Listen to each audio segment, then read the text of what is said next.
ஒரே வெயிட் இருக்கிற ரெண்டு மெட்டல் பீஸ் நான் எடுத்துக்கிட்டேன். இந்த ரெண்டுத்தையும் வந்து நான் ஈக்குவல் ஹைட்ல இருந்து ஒரு பேப்பர் மேல டிரா பண்ண போறேன். இதுல என்ன ஒரு வித்தியாசம்னா, இதுல இருக்க ஒரு பீஸ் மட்டும் கொஞ்சம் மூணு ஷார்ப்பா இருக்கும்.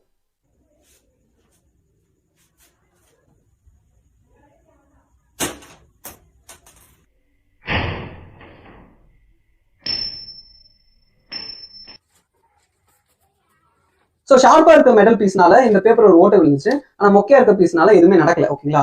பட் இங்க என்ன ஒரு பிரச்சனைனா, இந்த ரெண்டு பொருளுக்கும் வெயிட் ஒன்னு, அதே மாதிரி நான் போட்ட ஹைட் ஒன்னு. அப்படி பாத்தீங்கன்னா இந்த ரெண்டு பொருளாலையும் உருவாக்கப்பட்ட ஃபோர்ஸ் ஈக்குவல் தான். அதுல மாற்றம் கிடையாது. ஓகேங்களா?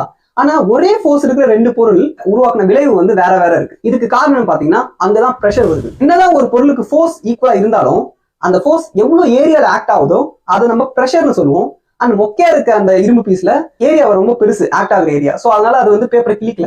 ஆனா ஷார்ப்பா இருக்கிற மெட்டல் பீஸ்ல அந்த ஃபோர்ஸ் ஆக்ட் ஆகுற ஏரியா ரொம்ப சின்னது. ஏன்னா அந்த ஷார்ப்பான பீஸ் போய் கான்டாக்ட் ஆகுது. சோ அந்த ரொம்ப சின்ன ஏரியால அவ்வளவு ஃபோர்ஸ் ஆக்ட் ஆகும்போது அந்த கான்சென்ட்ரேஷன்ல பேப்பர் கிழிஞ்சிருச்சு. ஃபோர்ஸ்ன்றது நீங்க கொடுக்குற அழுத்தம், ஆனா பிரஷர்ன்றது அந்த அழுத்தத்தை எவ்வளவு ஏரியால கொடுக்குறீங்கன்றத சேர்த்து சொல்றதுதான் பிரஷர். சோ இதுதான் ஃபோர்ஸுக்கும் பிரஷருக்கும் இருக்க வித்தியாசம். அந்த பிரஷரோட formula force divided by area. So நீங்க ஆக்ட் பண்ற ஃபோர்ஸோட ஏரியா பெருசாக ஆக அதனால உருவாகிற விளைவு வந்து கம்மியாகிட்டே போகும். அதாவது பிரஷர் கம்மியாகிட்டே போகும்.